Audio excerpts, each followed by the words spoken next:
Você sabia que uma verdade que ninguém quer admitir é que, no fundo, lá no fundo, o ser humano, na verdade, não quer que Deus exista? Eu vou explicar. Por que o ser humano não quer que Deus exista, no fundo, no fundo? Porque ele não quer ser mandado. Ele não quer obedecer. Ele não quer ter ninguém acima dele dizendo como ele tem que viver. Na verdade, o ser humano gostaria sim de ser Deus, mas não ter um Deus acima dele. Esta é a condição mais básica humana, nossa condição caída. E eu vou ler um texto aqui das Escrituras que mostra exatamente isso. Preste muita atenção no que disse o próprio Deus, através do profeta Ezequiel, conversando com o profeta, lá no capítulo 8 do livro de Ezequiel, versículo 12, Deus está falando com Ezequiel e mostrando para ele, o profeta, a condição caída do povo de Israel, o povo escolhido, o povo que Deus escolheu para servi-lo e para representá-lo na terra. O povo tinha completamente abandonado a Deus, dado as costas para Deus. E para mostrar ao profeta o estado espiritual das pessoas, Deus leva o profeta até dentro do templo, dentro dos compartimentos, das câmaras mais internas do templo, e mostra para ele o que os anciãos, ou seja, os mais maduros, os mais antigos, os supostamente mais sábios, estavam fazendo. Diz o texto assim: Então me disse, Deus disse ao profeta, viste, filho do homem, o que os anciãos da casa de Israel fazem nas trevas, ou seja, as escondidas, cada um nas suas câmaras pintadas de imagens? Pois dizem, o Senhor não nos vê. O Senhor abandonou a terra. Veja a atitude destes anciãos. Novamente, reforço que quando o texto cita que eles eram anciãos da casa de Israel, ele está falando daqueles de quem o resto da população, o resto do povo, deveria buscar sabedoria, direção, orientação. Deveriam ser aqueles, como normalmente na sociedade nós olhamos os anciãos, os antigos, como referência. O que a gente pode aprender deles pela experiência, pelo tempo de vida mais longo? O que podemos aprender deles? Mas era exatamente esses de quem o povo tinha que aprender que estavam fazendo às escondidas. Pinturas de imagens, ou seja, idolatrias, eles estavam criando os seus próprios deuses, deuses à sua própria imagem e semelhança, deuses ao seu próprio gosto, não é? Porque o ser humano faz isso. Quando ele não quer se submeter ao verdadeiro, único Deus, então ele cria um Deus para ele mesmo, um Deus que vai aceitá-lo como ele é. Um Deus que vai satisfazer os seus gostos e caprichos. É o que o ser humano costuma fazer. Então, esses anciãos pintavam dentro das câmaras do templo imagens de ídolos e diziam entre si, o Senhor não nos vê, o Senhor já abandonou a terra há muito tempo, nós estamos aqui sozinhos e fazemos o que bem entendemos. Esta era a posição daquele povo, supostamente os que deveriam guiar as pessoas. E isso se repete no ser humano.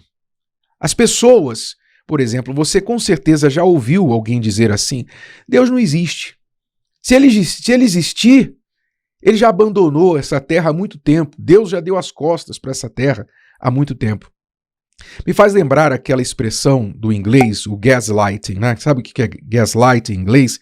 Gaslighting é quando alguém tenta fazer você parecer maluco por uma coisa que você tem absoluta certeza que é verdade, que está certa, mas que ele diz que você está maluco, que não é verdade. Né? Tipo, Você viu a pessoa pegando alguma coisa da sua casa e você chega para ela, você pegou aquilo, você pode me devolver? E ela fala para você, não peguei nada não, você tá maluco, acho que você tá vendo coisas. Não, eu tenho certeza que eu te vi, por favor, parar de brincar, me devolva. Ela, não, eu não peguei nada. Quer dizer, você tem certeza que você viu, você tem certeza da verdade, mas a outra pessoa quer fazer você achar que você que está maluco. É o que o ser humano faz com Deus. O ser humano apronta, o ser humano bagunça a terra, o ser humano faz tudo que Deus manda não fazer, causa todo tipo de sofrimento nesse mundo e depois se volta para Deus e fala, tá vendo? Olha aí o que você fez. Olha aí o resultado da terra que o Senhor criou. Olha a bagunça, olha o sofrimento. É culpa do Senhor. Quer dizer, ele coloca a culpa sobre Deus daquilo que ele mesmo faz. Então, na verdade, o ser humano não quer que Deus exista, porque ele não quer ter de obedecê-lo, de se submeter às suas leis e regras. Pense comigo. Vamos pensar aqui um pouquinho nas consequências de admitir que Deus existe. Vamos pensar um pouquinho. Se você admitisse uma pessoa que se diz ateu, ateia, ela tiver que admitir em algum momento que Deus existe, como é que isso vai ter que mudar a sua vida, o seu modo de viver? Porque se alguém admite que Deus existe, então logo há um Criador, há alguém superior a nós e, logicamente, a quem deveremos prestar contas, não é? Se Deus existe, então ele é maior que nós, porque ele é Deus. Então, ele está acima de nós, nós vamos ter de prestar contas a ele é Criador. E se nós vamos ter que prestar contas, então é melhor nós passarmos a viver de acordo com as suas leis. Porque se nós não vivermos de acordo com as suas leis, então quando formos julgados, quando passarmos por esse juízo, por essa prestação de contas, nós vamos ser achados em falta. E vamos estar do lado errado desse juízo final. Concorda? São consequências que nós temos que admitir se admitirmos que Deus existe. Se ele existe, então ele é um criador. Se ele é um criador, ele é superior a nós. Se ele é superior a nós, ele tem leis que ele vai exigir, que ele vai nos julgar de acordo com elas. Mas ele também dá o escape, como a sua palavra mostra. Ele não está aqui para nos lançar no inferno. A palavra de Deus deixa bem claro que Deus não criou o inferno para o homem. Ele criou o inferno para o diabo. Mas enviou seu filho para livrar o ser humano do inferno. É o que a palavra diz. Então, se eu admito que tudo isso é verdade, eu tenho uma decisão a tomar. Ou eu me enquadrarei às suas leis, ou eu vou me enquadrar debaixo do que ele determinou. Então, eu não sou Deus, eu não posso sair por aí criando deuses para mim mesmo, porque existe um único e verdadeiro Deus. Eu devo procurar me inteirar das suas leis, das suas palavras, e procurar me enquadrar nelas, porque um dia eu estarei diante dele e vou prestar contas. Estas são as consequências de eu admitir que existe um Deus. Então você vê que isso me impacta diretamente. Eu vou ter que mudar meu modo de vida, vou ter que mudar muitas coisas do meu viver.